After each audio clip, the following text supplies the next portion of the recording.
Copyright disclaimer. Under Title 17 U.S.C. Section 107, allowance is made for fair use for purposes such as criticism, comment, news reporting, teaching, scholarship, and research. Fair use is permitted by copyright statute that might otherwise be infringing nonprofit, educational, or personal use, tips the balance in favor of fair use. Police Probing Academy Course by Scientologist by John Mintz, The Washington Post, dated March 20th, 1983. The D.C. Police Department is conducting an internal investigation to determine how members of the Church of Scientology, a controversial religious group that has been investigated by law enforcement agencies, were able to set up a course for recruits at the D.C. Police Training Academy, police officials said. Nobody has any idea, right? The course, taught by church members, were they 15? Were they 15? Taught by church members was set up without the approval of Chief Maurice T. Turner, Jr., and is contrary to the department's procedures regarding outsiders teaching police academy courses, according to Assistant Chief Theodore Carr.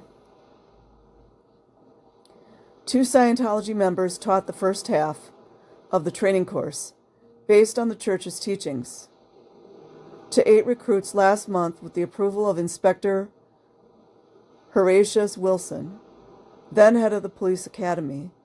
Church members said the course was intended to help officers communicate with crime victims and citizens under stress, church members said. Carr, head of the department's Administrative Services Bureau, which includes the police academy, said Wilson invited the Scientologists to teach without my permission and without the permission of the chief of police. We're trying to determine the nature and purpose of the invitation, Carr said. It leaves us stammering. Wilson, a 21-year veteran of the force, who took command of the academy in Southwest Washington, in August retired last month. Officials said that his retirement was coincidental to his superior's anger over his allowing the Scientology course. Wilson, scheduled to start work tomorrow, cha-ching, cha-ching, ching, ching, ching, as the Fairfax County Police Department's minorities recruiter, was contacted yesterday and declined to comment. Carr said that Wilson allowed the Scientologists to visit so Wilson could evaluate the worth of their course, and that Wilson ended the course after realizing that it was inappropriate. But Carr offered few other details pending completion of the investigation. The pilot course on basic communication was slated to last 2 weeks, but after only 5 3-hour sessions, Wilson told the Scientologists the course would end immediately, church members said.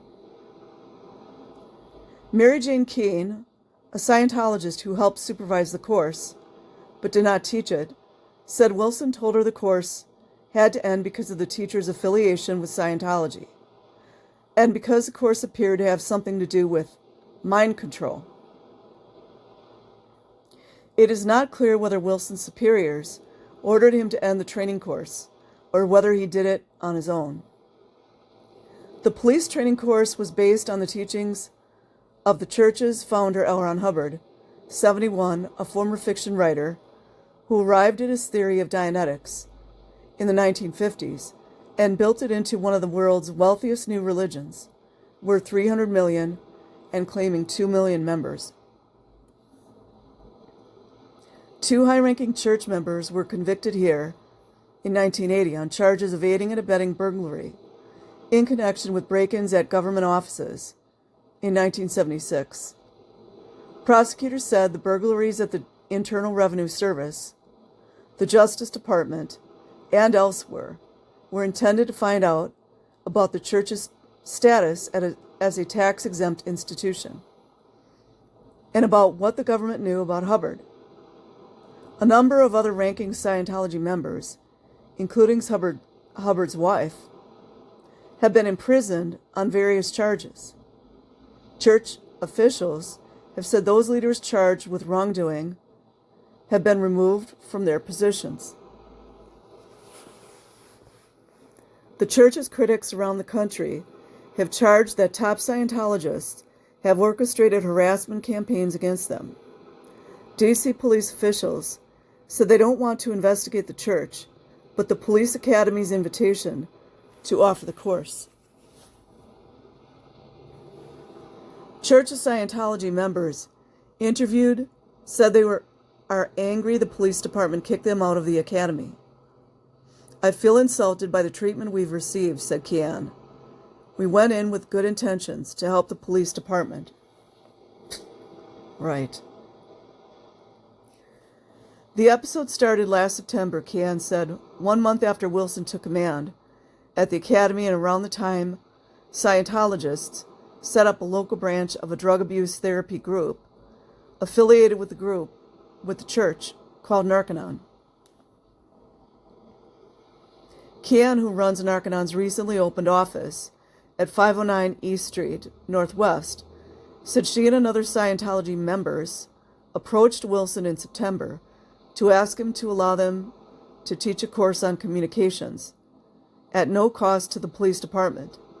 They gave Wilson materials about Narconon, Kian said, and Wilson's most assuredly knew they were church members.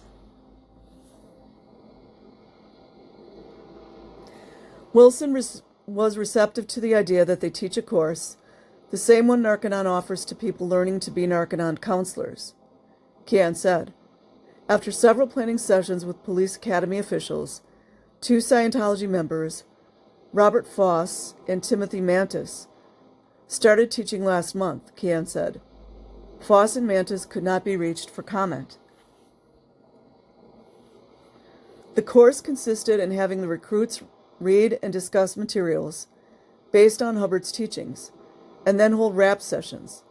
In a typical session, recruits assumed roles, with one playing a police officer and another playing a citizen, Kian said. In a second drill, recruits sat facing each other and silently looked at each other, she said. It's bull baiting. Police officials would not say whether the 8 recruits in the class were among the 188 graduated Friday from the police academy, or whether they are among more than 50 still enrolled.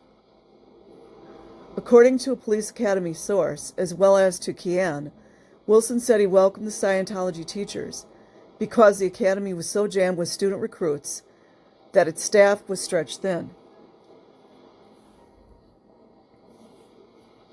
Kian said she plans to write Chief Turner for an explanation of why their course was ended. She said she and other Scientologists teach the same course to prisoners at Lorton Reformatory, at the prisoner's request, right? She also said Narconon is in the process of asking local judges to release drug offenders in its care.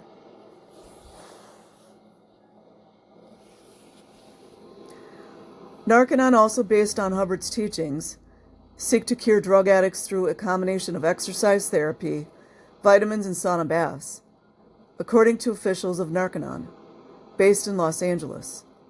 A full 6-month Narconon program, including room and board, costs the patient as much as $6,000, Kian said.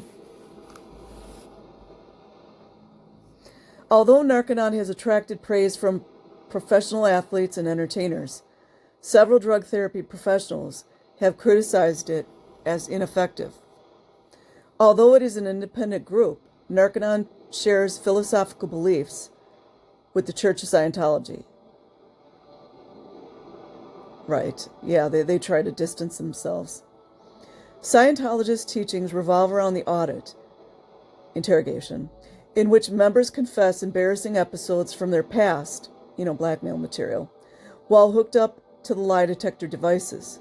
Counselors use, like kids, use the measurements of emotional distress to help the individual learn to remove negative feelings, church members say. Kean said Hubbard's teachings could be valuable to police officers dealing with potentially violent individuals. Hubbard has prompted controversy for years. He disappeared from public view in 1980, and his son, Ronald D. Wolf, petitioned a California court to be appointed trustee of his father's estate. DeWolf said in court papers that Hubbard may be dead. However, Hubbard's lawyers say he is alive, and they filed in court a handwritten letter from Hubbard stating that he is alive and working on his writing. The police couldn't pick him up then, I guess, huh? Okay, I will leave a link in the description box. Like and subscribe if you choose. Otherwise, have an amazing day or night wherever you are. Peace.